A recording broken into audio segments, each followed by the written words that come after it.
النبي صلى الله عليه وسلم رجل فقال يا رسول الله كيف لي أن أعلم إذا أحسنت أني قد أحسنت وإذا أسأت أني قد أسأت؟ فقال رسول الله صلى الله عليه وسلم إذا قال جيرانك قد أحسنت فقد أحسنت وإذا قالوا إنك قد أسأت فقد أسأت۔ رواہ ابن ماجہ۔ حضرت کلثوم خزاعی رضی اللہ عنہ سے منقول ہے کہ جناب نبی کریم صلی اللہ علیہ وسلم کی خدمت میں ایک شخص آئے اور عرض کہ اللہ کے رسول، مجھے یہ کیسے معلوم ہو کہ جب میں کوئی اچھا کام کروں کہ میں نے اچھا کیا ہے، اور جب کوئی برا کروں تو مجھے معلوم ہو کہ میں نے برا کیا ہے؟ تو جناب نبی کریم صلی اللہ علیہ وسلم نے فرمایا، جب تمہارے پڑوسی تم کو کہیں کہ تم نے اچھا کیا تو تم نے اچھا کیا، اور جب وہ کہیں کہ تم نے برا کیا تو تم نے برا کیا۔ بسا اوقات انسان یہ سوچتا ہے کہ میرے اخلاق اچھے ہیں یا نہیں، یا میں اچھا آدمی ہوں یا نہیں ہوں، تو خود فیصلہ کرنا یہ مشکل کام۔ اس حدیث شریف میں بتلایا گیا کہ انسان کے ساتھ رہنے والے پڑوس کے لوگ اگر اس کے بارے میں کہیں کہ یہ اچھے ہیں، ان کے اخلاق اچھے ہیں، تو واقعی وہ اچھے ہیں، اور اگر وہ کہیں کہ نہیں یہ بہت برے پڑوسی ہیں، ہمیں بہت تکلیف پہنچاتے ہیں، تو پھر وہ شخص چاہے اپنے بہت اچھا سمجھتا ہو اپنے آپ کو، اپنے خیال میں اپنے آپ کو اعلیٰ اخلاق والا سمجھتا ہو، تو وہ اچھا نہیں ہے، وہ برا ہے۔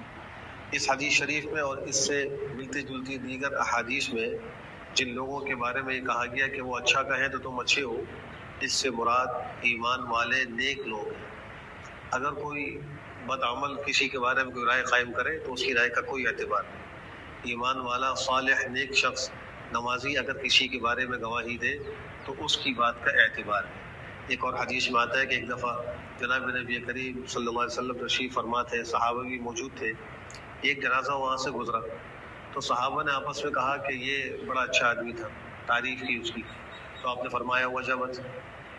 پھر کچھ دیر کے بعد ایک اور جنازہ گزرا تو صحابہ نے اس کا ذکر برائی کے ساتھ کیا، تو آپ نے فرمایا وجبت۔ حضرت عمر وہاں موجود تھے، انہوں نے عرض کہ اللہ کے رسول، آپ نے فرمایا وجبت، کیا چیز واجب ہو گئی؟ کہا پہلے جنازے کے بارے میں جب صحابہ اور تم لوگوں نے کہا کہ یہ اچھا ہے تو اس کے لیے جنت واجب ہو گئی، اور جب دوسرے کے بارے میں کہا کہ یہ برا ہے تو اس کے لیے جہنم واجب ہو گئی۔ تو اللہ کے نیک بندوں کا خیال اگر کسی کے بارے میں اچھا ہے تو اس کو اس پر شکر کرنا چاہیے، اور اگر ان کا خیال اس کے بارے میں برا ہے تو اس کو فکر کرنی چاہیے۔ اب کچھ لوگ یہ سمجھیں گے کہ شاید ہم لوگ جتنا مرضی برا عمل کرتے رہیں، اچھے اخلاق سے پیش آئے، لوگ تعریف کریں، چاہے ہم نماز نہ پڑھیں، چاہے ہم کوئی اور دین کام نہ کریں، لیکن لوگ ہمیں اچھا کہیں گے، بس یہ کافی ہے۔ تو یہ اچھے اخلاق کے بارے میں گواہی فرائض و واجبات کی ادائیگی کے بعد ہے۔ اگر ایک آدمی فرائض ہی ادا نہیں کر رہا، واجبات ادا نہیں کر رہا، بندوں کے حقوق ادا نہیں کر رہا، تو چاہے وہ کتنے ہی اعلیٰ اخلاق والا ہو، وہ اچھا نہیں ہو سکتا۔ اور ان تمام کاموں کو کرنے کے بعد اب اگر وہ اچھے اخلاق سے پیش آ رہا ہے اور جاننا چاہتا ہے تو اس کا طریقہ یہی ہے کہ اس کے پڑوس کے لوگ، ساتھ کے لوگ، نیک لوگ اس کے بارے میں گواہی دیں تو وہ اچھا ہے۔ اللہ ہم سب کو بہتر عمل کی توفیق نصیب فرمائے۔ الحمدللہ۔